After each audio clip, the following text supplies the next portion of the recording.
ناظرین کرام، آج جس ہستی کا میں ذکر کرنے کی سعادت حاصل کر رہا ہوں وہ محسن اسلام ہیں، پیکر وفا ہیں، ملائکۃ العرب ہیں، ام المومنین سیدہ طیبہ طاہرہ زاہدہ ذاکرہ، بلکہ یوں کہیں ملکہ دو جہاں، زوجہ رسول، مادر بطول، ام المومنین حضرت سیدۃ الختیجہ کبریٰ سلام اللہ علیہا۔ ناظرین کرام، اسلام کی اشاعت و تبلیغ میں طبقہ نسواں کا کردار نمایاں رہا ہے۔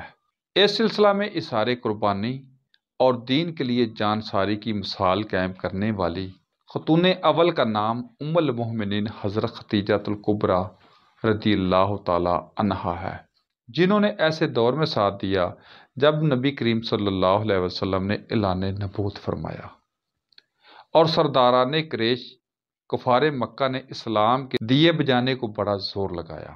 دین اسلام کی حفاظت و صیانت کے لیے بے شمار قربانیاں پیش کی، ظلم برداشت کر کے بھی آقا کریم صلی اللہ علیہ وسلم کی شان و عظمت کے تحفظ میں نمایاں کردار ادا کیا۔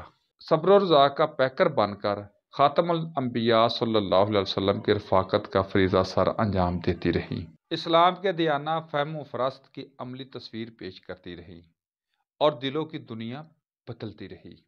وہ عہد ظلم و جہالت کے دل نما پتھر نبی صلی اللہ علیہ وسلم سے ملتے رہے، آئینوں میں ڈھلتے رہے۔